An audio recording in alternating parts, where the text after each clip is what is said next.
So, the Dhamma, chapter 15, the teachings of the Buddha. What is Buddhism? This doctrine is profound, hard to see, difficult to understand, calm, sublime, not within the sphere of logic, subtle to be understood by the wise. Majjhima Nikaya wrote about Dhamma and Buddhism. Then Tripitaka. The Buddha has passed away, but the sublime teaching which he expounded during his long and successful ministry and which he unreservedly bequeathed to humanity still exists in its pristine purity. Although the Master has left no written records of his teachings, his disciples preserve them by committing to memory and transmitting them orally from generation to generation. 3 months after the death of the Buddha, in the 8th year of King Ajatashatru region, 500 preeminent arahants concerned with preserving the purity of the doctrine held a convocation at Rajgriha to rehearse it. The Venerable Ananda Thera, the Buddha's beloved attendant who had the special privilege and honor of hearing the discourses from the Buddha himself, and the Venerable Upali Thera were chosen to answer questions about the Dhamma doctrine and the Vinaya discipline, respectively. The first council, compiled and arranged in its present from the Pali Tripitaka, which represents the entire body of the Buddha's teaching. 2 other councils of Arhants were held 100 and 236 years later, respectively, again to rehearse the word of the Buddha, because attempts were being made to pollute the pure teaching. About 83 before Christ, during the regime of the pious Simbhal king Vattagamani Abhaya, a council of Arhants was held, and the Tripitaka was, for the first time in the history of Buddhism, committed to writing at Alovihara in Ceylon. Thanks to the indefatigable efforts of those noble and foresighted arhants, there is no room either now or in the future for higher critics or progressive scholars to adulterate the pure teaching. The voluminous Tripitaka, which contains the essence of the Buddha's teaching, is estimated to be about 11 times the size of the Bible. The word Tripitaka means 3 baskets. They are the basket of discipline, Vinaya Pitaka, the basket of discourses, Sutta Pitaka, and the basket of ultimate doctrine, Abhidhamma Pitaka. Vinaya Pitaka. The Vinaya Pitaka, which is regarded as the state anchor of the holy order, deals mainly with the rules and regulations of the order of bhikkhus, monk, and bhikshuni nuns. For nearly 20 years after the enlightenment of the Buddha, no definite rules were laid down for control and discipline of the Sangha order. See Mahavamsa translation, page 14 to 50. I read page 119 to 50. A hamlet in the interior of Ceylon, about 24 miles from Kandy. This sacred rock temple is still a place of pilgrimage to the Buddhist of Ceylon. Buddha Goshupatti, a biography of the great commentator Buddha Ghosha, states that the amount of books written on Ola leaves when piled up would exceed the height of 6 elephants. Sanskrit Tripitaka. Subsequently, as occasion arose, the Buddha promulgated rules for the future discipline of the Sangha.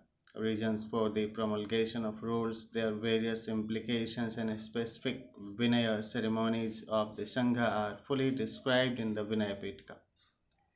The history of the gradual development of Sasana from its very inception, a brief account of the life and ministry of the Buddha, and details of the 3 councils are some other additional relevant contents of the Vinaya Pitaka.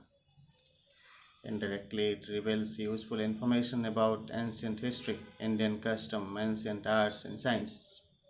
One who reads the Vinaya Pitaka cannot but be impressed by the democratic constitution of the Sangha, the holding of positions in common, the exceptionally high moral standard of the bhikshus, and the unsurpassed administrative abilities of the Buddha, who anticipated even the present parliamentary system.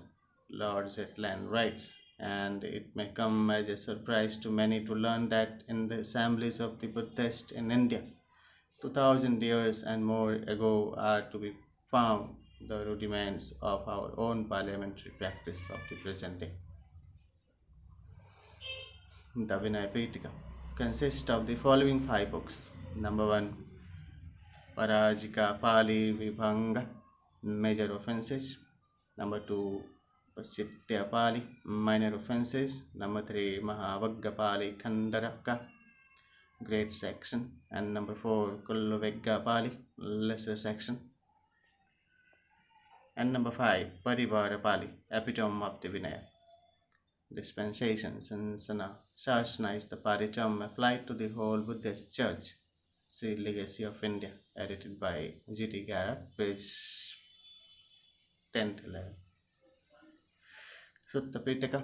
The Sutta Pitaka consists chiefly of instructive discourses delivered by the Buddha to both the Sangha and the laity on various occasions. A few discourses expounded by disciples such as the Venerable Sariputta, Moggallana, and Ananda are incorporated and are accorded as much veneration as the word of Buddha himself, since they were approved by him. Most of the sermons were intended mainly for the benefit of bhikshus, and they deal with the holy life and with the exposition of the doctrine. There are several other discourses which deal with both the material and the moral progress of his lay followers. The Shigalovadda Sutta, for instance, deals mainly with the duties of laymen. There are also a few interesting talks given to children. This Pitaka may be compared to a book of prescriptions, since the discourses were expounded on diverse occasions to suit the temperaments of various persons.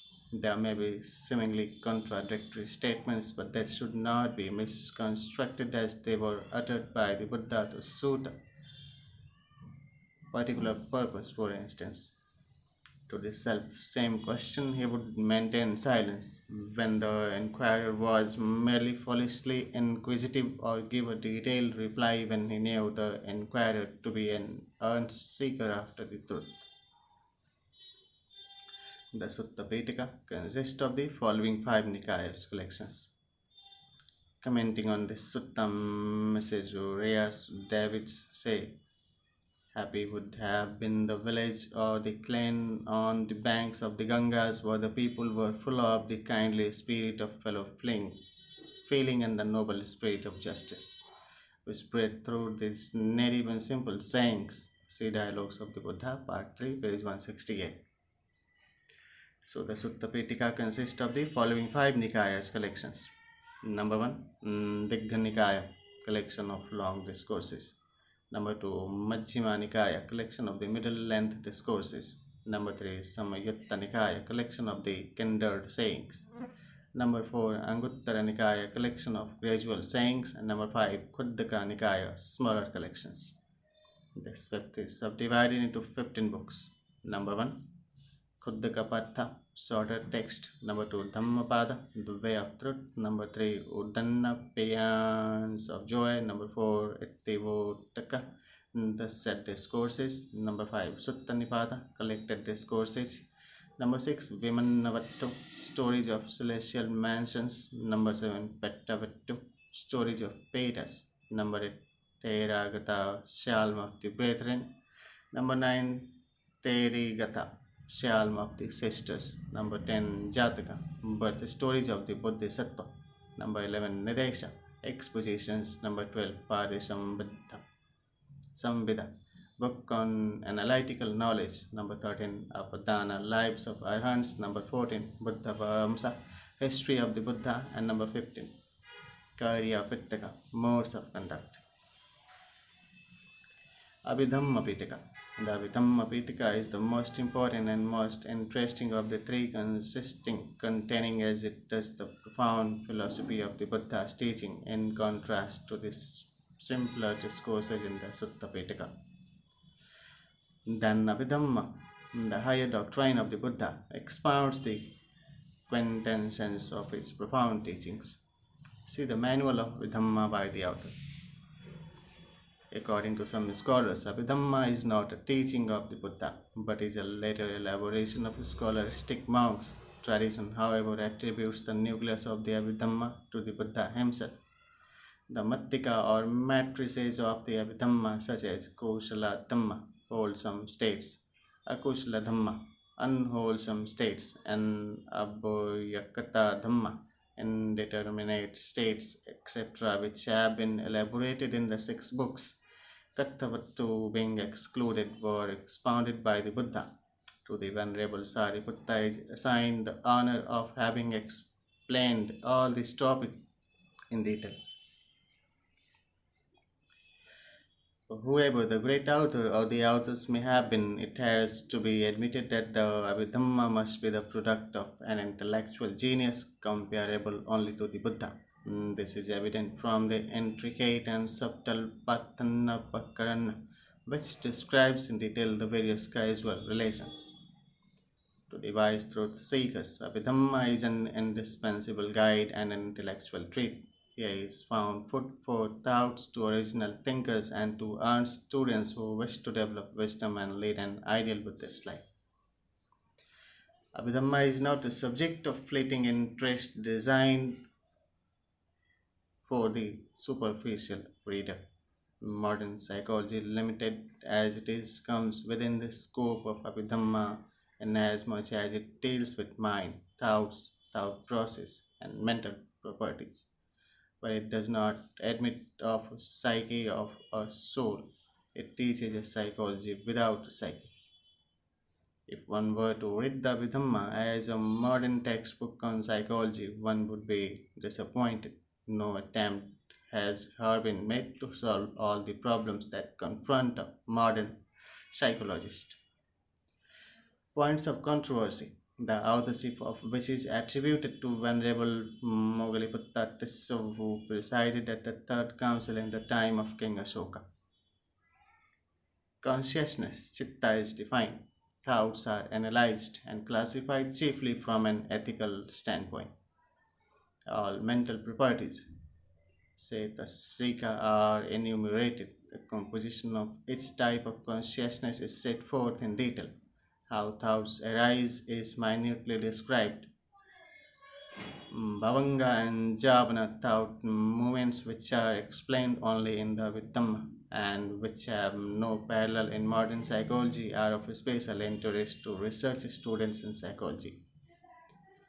11 problems that interests students and scholars but have no relation to one's deliverance are deliberately set aside. The matter is summarily discussed, but it has not been described for psychist. Fundamental unit of matter, material properties, source of matter, relationship of mind and matter are explained. Abhidhamma does not attempt to give a systematized knowledge of mind and matter. It investigates these two composite factors of the so called being to help the understanding of things as they truly are. A philosophy has been developed on these lines. Based on that philosophy, an ethical system has been evolved to realize the ultimate goal, nirvana. And Mrs. Reyes Davis rightly says Abhidhamma deals with number one, what we find within us, around us, and of what we aspire to find. While the Sutta Pitaka contains the conventional teaching, Vohara Deshana, the Abhidhamma Pitaka contains the ultimate teaching, Paramatta Deshana. It is generally admitted by most exponents of the Dhamma that the knowledge of the Abhidhamma is essential to comprehend fully the teachings of the Buddha, as it presents the key that opens the door of reality. The Abhidhamma Pitaka is composed of the following 7 works. Number 1, Dhamma Sangani, classification of Dhamma. Number two, Vibhanga divisions. Number three, Dhatu Katha, discourses on elements. Number four, Puggala Pannati, the book on individuals. Number five, Kathavatu, points of controversy. Number six, Yamaka, the book of pairs. And number seven, Pattana, the book of casual relations. Is Buddhism a philosophy? The sublime Dhamma enshrines in this sacred text deals with truth and fact that can be tested and verified by personal experience and is not concerned with theories and speculations which may be accepted as profound truths today and thrown on board tomorrow. Overboard tomorrow. The Buddha did not expound revolutionary philosophical theories, nor did he attempt to create a new material science. In plain terms, he explained both what is within and what is without, so far as it concerns emancipation from the ills of life, and revealed the unique path of deliverance. Furthermore, the Buddha did not teach all that he knew. On one occasion, while the Buddha was staying in a forest, he took a handful of leaves and said, "O Bhikshus, what I have taught you is comparable to the leaves in my hand, and what I have not taught you to the leaves in the forest." He taught what he deemed was absolutely essential for one's purification, and was characteristically silent on questions relevant to his noble mission. Incidentally, he forestalled many a modern scientist and philosopher. Samyutta Nikaya, Volume 5, pages 437 to 438, Kindred Sayings, Part 5, page 370. Heraclitus, 500 before Christ, believed that everything flows panteric and that the universe is a constant becoming. He thought that nothing ever is, everything is becoming. It was he who made the famous statement that a person cannot step into the same stream twice. Pythagoras, 532 BC, taught, among other things, the theory of transmigration of souls. Descartes, 1596 to 1650, declared the necessity of examining all phenomena at the bar of reasonable doubt. Spinoza, 1632 to 1677, while admitting the existence of a permanent reality, asserted that all existence is transitory. In his opinion, sorrow was to be conquered by finding an object of knowledge which is not transient, not ephemeral, but is immutable, permanent, everlasting. Berkeley, 1685 to 1776, thought that the so called atom was a metaphysical fiction. Hume, 1711 to 1776, analyzed the mind and concluded the consciousness consists of fleeting mental states. In the view of Hegel, 1770 to 1831, the entire phenomenon is becoming. Schopenhauer, 1788 to 1860, in his World as Will and Idea, has presented the truth of suffering and its cause in Western grammar. Henry Bergson, 1859 to 1941, advocated the doctrine of change and emphasized the value of intuition. William James, 1842 to 1910, referred to a stream of consciousness and denied the existence of a soul. The Buddha expounded these truths of transiency, anicca, sorrow, dukkha, and soullessness, anatta, more than 2500 years ago. The moral and philosophical teachings of the Buddha are to be studied, to be practiced, and above all to be realized by one's own intuitive wisdom. As such, the Dhamma is compared to a raft which enables one to cross the ocean of life. Buddhism, therefore, cannot strictly be called a philosophy because it is not merely the love of inducing the search after wisdom. Majjhima Nikaya, number 22. Nor is Buddhism a hypothetical interpretation of the unknown as in metaphysics or of the inexactly known as in ethics or political philosophy. If by philosophy is meant an inquiry not so much after certain particular facts as after the fundamental character of this world in which we find ourselves, and of the kind of life which such a world it beholds us to live. Buddhism may approximate to philosophy, but it is very much more comprehensive. Philosophy deals mainly with knowledge and is not concerned with practice, whereas Buddhism lays a special emphasis on practice and realization. Is Buddhism a religion? Professor Rice Davis writes, what it meant by religion. The word, as it well known, is not found in languages, not relates to our own, and its derivation is uncertain. Cicero, in one passage, derived it from re and lego and held that its real meaning was the repetition of prayers and incarnations. Another interpretation derives the word from re and logo and makes its original sense that of attachment, of a continual binding, there is no doubt, to the gods. A third derivation connects the word with lex and explains it as a law abiding, scrupulously conscientious frame of mind. Buddhism is not strictly a religion in the sense in which that word is commonly understood, for it is not a system of faith and worship owing any allegiance to a supernatural God. Webster's Dictionary, William Durant, The History of Philosophy, Web History of Philosophy, a philosophy in the sense of an epistemological system which furnishes a complete reply to the question of the what is life. That this is not Dr. Tuckley Buddhism, page 25, and Buddhism, page 1. Buddhism does not demand blind faith from its adherents, hence, mere beliefs is dethroned, and for it is substituted confidence based on knowledge.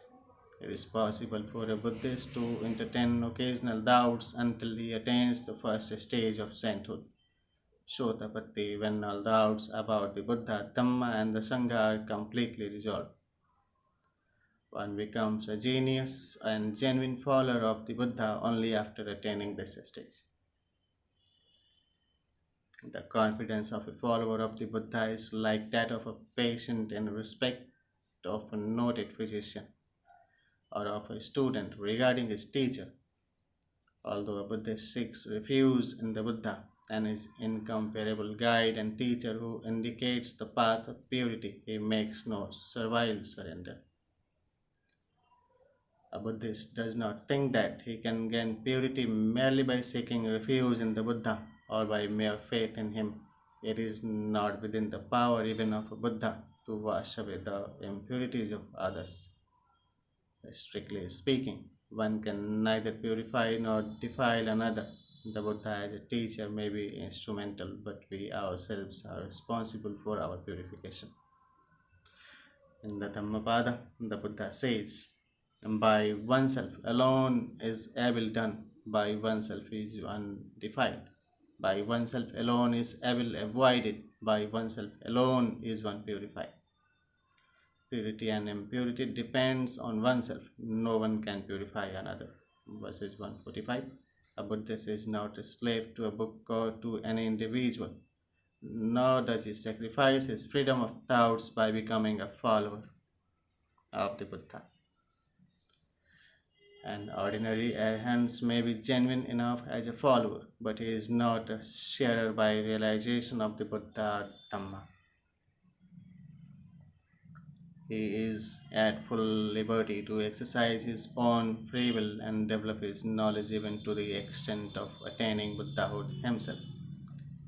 For all are potential Buddhas. Naturally, Buddhists quote the Buddha as their authority, but the Buddha himself discarded all authority. Immediate realization is the sole criterion of truth in Buddhism. Its keynote is rational understanding, samadhi. The Buddha advises seekers of truth not to accept anything merely on the authority of another, but to exercise their own reasoning and judge for themselves whether a thing is right or wrong. On one occasion, the citizens of Keshaputta, known as Kalmas, approached the Buddha and said that many ascetics and Brahmins who came to preach to them used to exalt their own doctrine and denounce those of others, that they were at a loss to understand which of those words were right. Yes, O Kalmas, it's right for you to doubt. It's right for you to waver in a doubtful matter. Wavering has arisen, remarked the Buddha, and gave them the following advice, which applies with equal force to modern nationalists as it did to those skeptic Brahmins of yore. Come, O Kalmas, do not accept anything on mere hearsay. I thinking that thus have we heard it from a long time. Do not accept anything by mere tradition. There is thinking that it has thus been handed down through many generations. Do not accept anything on accounts of rumors. That is by believing what others say without any investigation. The bracketed explanatory parts of the foregoing translation are in accordance with the interpretations of the commentary and sub-commentary. The Pali text of this important passage is as follows. एत्था तुम्हें कलमा मा अनुशाविन्नमा परम्परया मा इति कीर्य मा पिता संपत्तन्नेन मा तक्कहेतु मा नय्यहेतु मा अकर परिवित्तकेन मा दत्तन्ने जहन्नखान्त्य मा भावरोत्पत्त्य मा समानुनो गोरुति.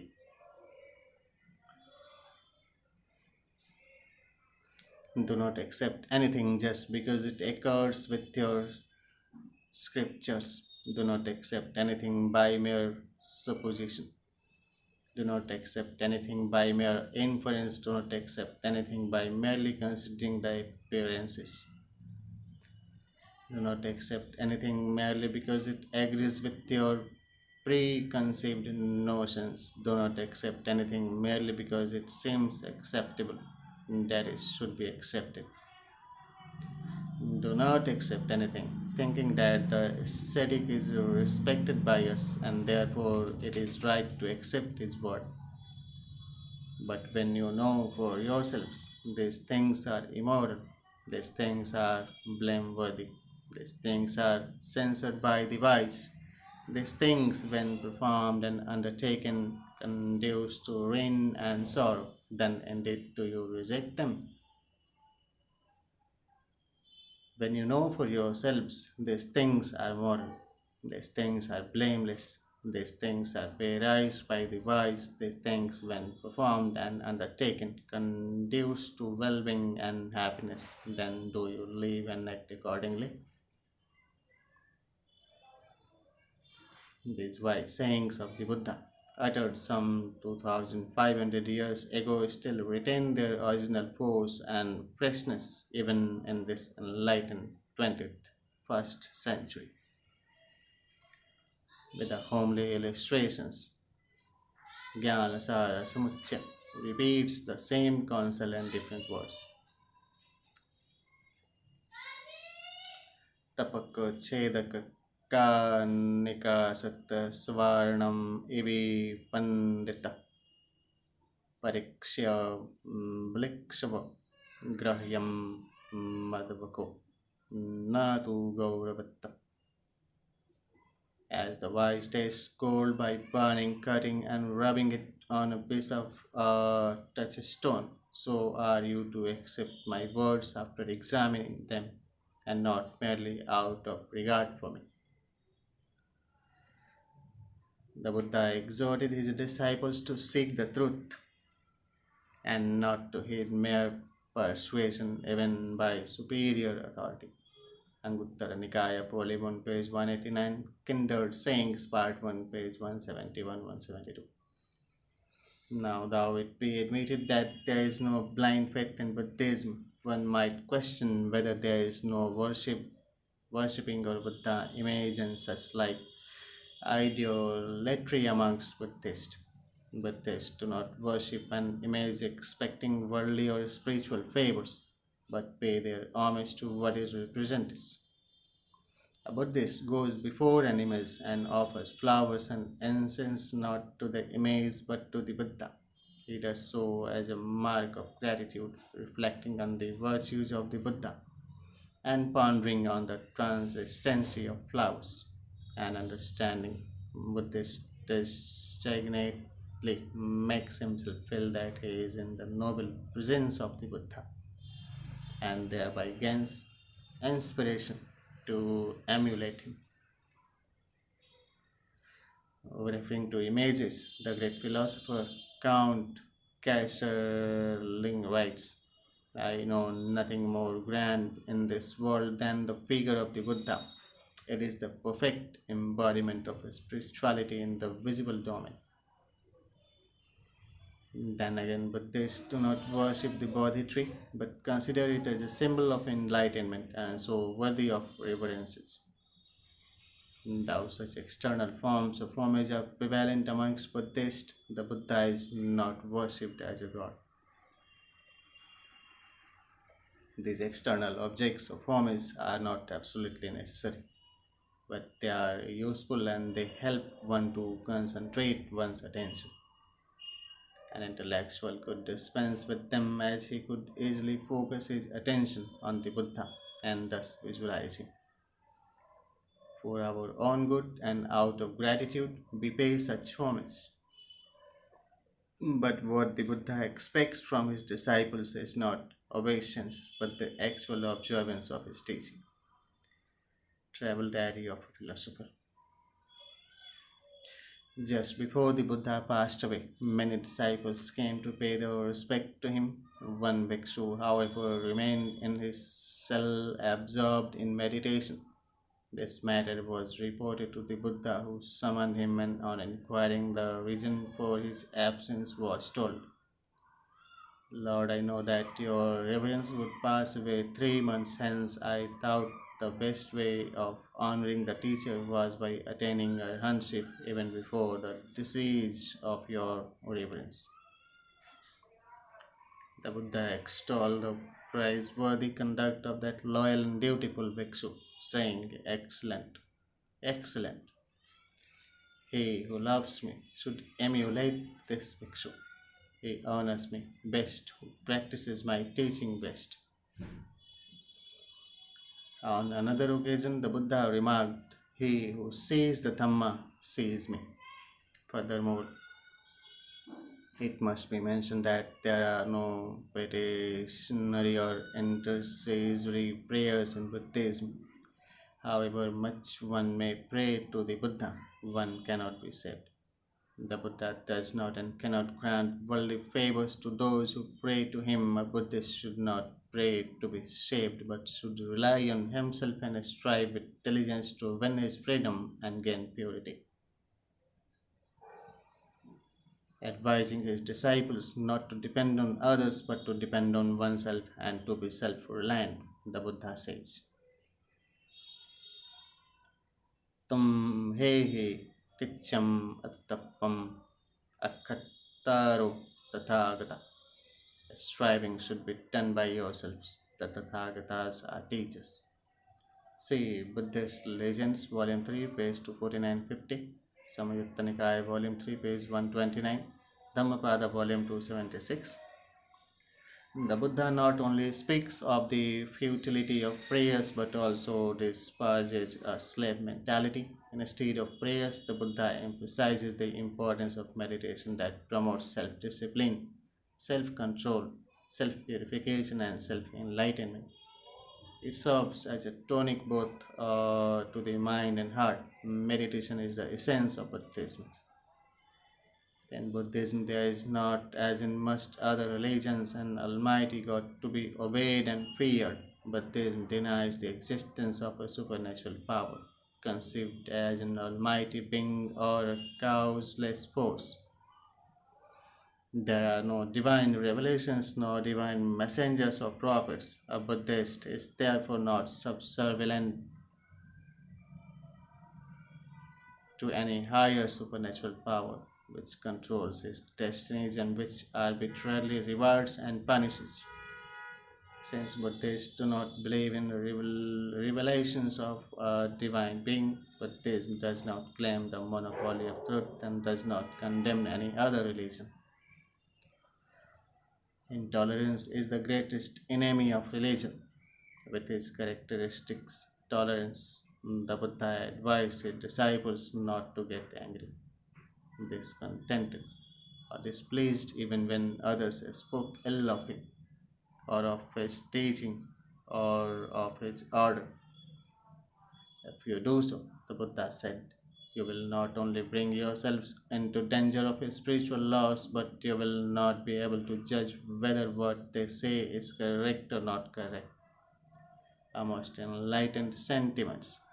Denouncing unfair criticism of other faiths, the Buddha states, it is as a man who looks up and spits at heaven. The spittle does not soil heaven, but it comes back and defiles his own person. Come, prayer is an actively in which I frankly confess I am not an adept. Canon B.S. Streeter in Modern Churchman, September 1924, page 347. I do not understand how men continue to pray unless they are convinced there is a listening ear. Reverend C. Beer, Reformation, page 490. Sir Radhakrishnan states prayers take the character of private communications, selfish bargaining with God. It seeks for objects of earthly ambitions and inflames the sense of self. Meditation, on the other hand, is self change. Buddhism expounds no dogmas that one must blindly believe, nor creeds that one must accept on good faith without reasoning. No superstitious rites and ceremonies to be observed for formal entry into the fold. No meaningless sacrifices and penances for one's purification. Buddhism cannot therefore be strictly called a religion because it is neither a system of faith and worship nor the outward act or form by which men indicate their recognition of the existence of a god or gods having power over their own destiny to whom obedience, service, and honor are due. Karl Marx said, religion is the soul of soulless conditions, the heart of a heartless world, the opium of the people. Buddhism is not such a religion, for all Buddhist nations grew up in the cradle of Buddhism, and their present cultural advancements is clearly due mainly to the waning influence of the teachings of the Buddha.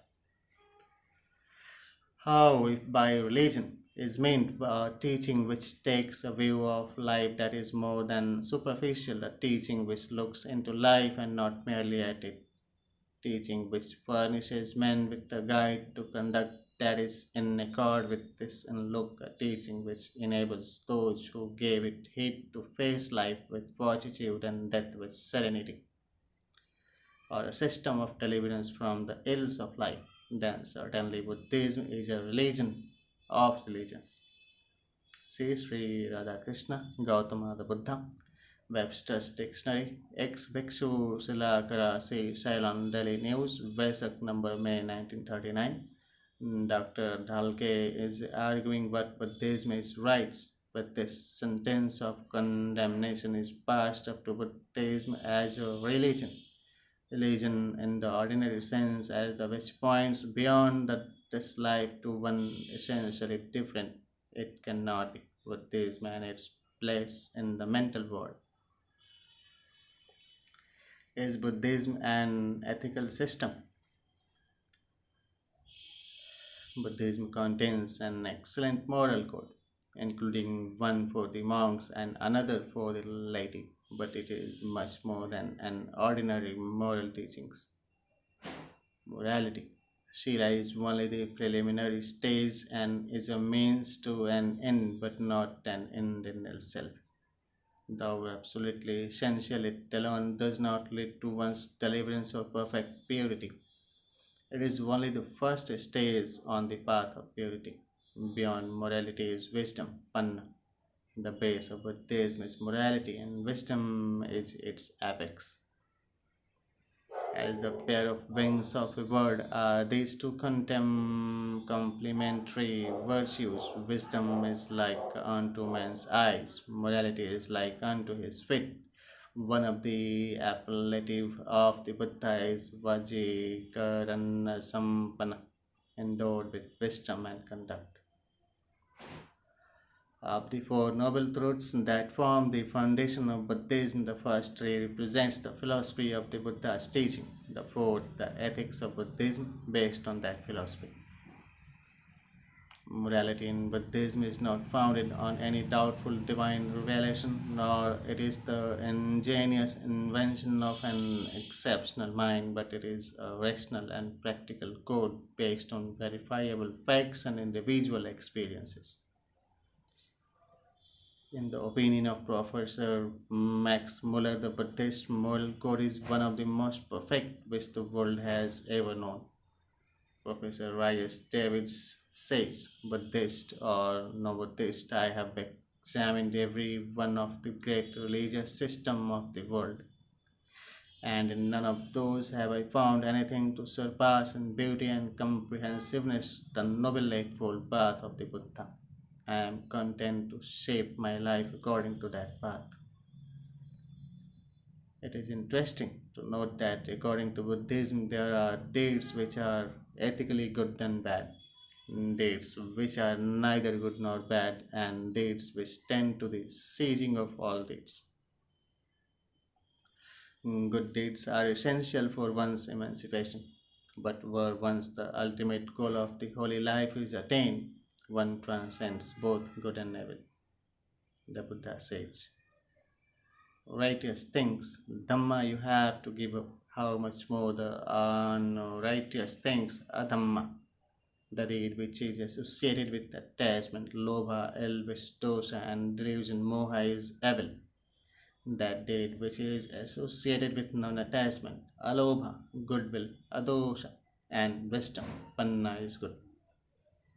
The deeds of an arhan, a saintless one, possesses no ethical values as he has gone beyond both good and evil. This does not mean that he is passive, he is active, but is actively selfless, and is directed to help others to tread the path he has trodden himself. His deeds, ordinarily accepted as good, lack creative powers as regards himself. Unlike the actions of a worldling, his actions do not react on himself as a karmic effect. His actions in Pali are called kirya, functional. Purest gold cannot further be purified.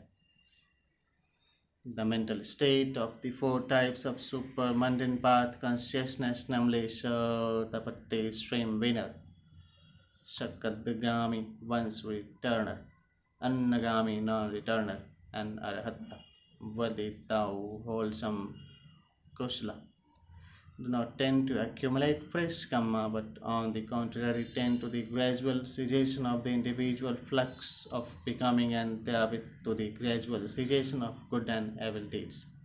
In these types of supermundane consciousness, the wisdom factor panna, which tends to destroy the roots of karma, is predominant, while in the mundane types of consciousness, volition, chetana, which produces karmic activities, is predominant. Majjhima Nikaya, Sutta number 22. What is this criterion of morality according to Buddhism? The answer is found in the admonition given by the Buddha to younger Samanera Rahula. If there is a deed, Rahul, you wish to do, reflect this: is this deed conductive to my harm or to other harm or to that of both? Then is this a bad deed entailing suffering? From such a deed you must resist. If there is a deed you wish to do, reflect thus: is this deed not conductive to my harm, nor to others' harm, nor to that of both? Then is this a good deed? In telling happiness, such a deed you must do again and again. In assessing morality, a Buddhist takes into consideration the interest both of himself and others, animals not excluded. In the Karanyametta Sutta, the Buddha exhorts, as the mother protests her only child, even at the risk of her own life, even so let one cultivate boundless thoughts of loving kindness towards all beings. The Dhammapada states, all fear punishment, to all life is dear. Comparing others with oneself, let one neither hurt nor kill. To understand the exceptionally high standard of morality the Buddha expects from his ideal followers, one must carefully read the Dhammapada, Sigalovada Sutta, Vaiyagapajja Sutta, Mangala Sutta, Metta Sutta, Parabhavya Sutta, Vasla Sutta, Dhammika Sutta, etc. Majjhima Nikaya, Rahulogada Sutta, number 61c, page 130 to 133, Sutta Nipada, volume 129. As a moral teaching, it excels all other ethical system, but morality is only the beginning and not the end of Buddhism. In one sense, Buddhism is not a philosophy. In other sense, it is the philosophy of philosophies. In one sense, Buddhism is not religion. In another sense, it is the religion of religions. What Buddhism is? Buddhism is neither a metaphysical path nor a ritualistic path. It is neither skeptical nor dogmatic. It is neither eternalism nor nihilism. It is neither self mortification nor self indulgence. It's neither pessimism nor optimism but realism. It is neither absolutely this worldly nor otherworldly. It is not extrovert but introvert. It's not theocentric but homocentric. It's a unique path of enlightenment. The original Pali term of Buddhism is Dhamma, which literally means that which uphold or sustain him who acts in conformity with its principles and thus prevent him from falling into the woeful states. There is no proper English equivalent that exactly conveys the meaning of the Pali term. The Dhamma is that which really is. It is the doctrine of reality. It is a means of deliverance from suffering and deliverance itself. Whether the Buddhas arise or not, the Dhamma exists from all eternity. It is a Buddha that realizes this Dhamma, whichever lies hidden from the ignorant eyes of men, till he, an enlightened one, comes and compassionately reveals it to the world. Whether the Tathagatas appears or not, O bhikshus, it remains a fact, an established principle, a natural law that all continued things are transition, anicca, sorrowful dukkha, and that everything is soulless, anatta. This fact the Tathagata realizes, understands, and when he has realized and understood it, announces, teaches, proclaims, establishes, discloses, analyzes, and makes it clear that all conditioned things are transient, sorrowful, and that everything is soulless. In the Majjhima Nikaya, the Buddha says one thing only does the Buddha teach, namely suffering and the cessation of suffering. This is the doctrine of reality. Then states, just as O bhikshus, the mighty ocean is of one flavors, the flavor of salt, even so O bhikshus, the Dhamma is of one flavor, the flavor of deliverance, vimutti. This is the means of deliverance. This sublime Dhamma is not something apart from oneself. It is purely dependent on oneself and is to be realized by oneself. As such, the Buddha exhorts. Atadipaviharartham, atapatesharanna. Abide with oneself as an island, with oneself as a refuge. Dhamma dipa viharartham, Dhamma pate sharana, Nanna pate sharanna. Abide with the Dhamma as an island, with the Dhamma as a refuge. Seek not for external refuge. Anguttara Nikaya Part 1, page 286, Majjhima Nikaya, Volume 1, page 114, number 22, page 67, Parinibbana Sutta, see chapter 14 and IB. In this matter, the chapter 15 concludes, and the further readings would enlighten you about some salient characteristics of Buddhism. So I conclude here with thank you very much for this discourse, and it would continue. Om Namah Shivaya. Om Vidyaya Namah. Harihi Om Mam.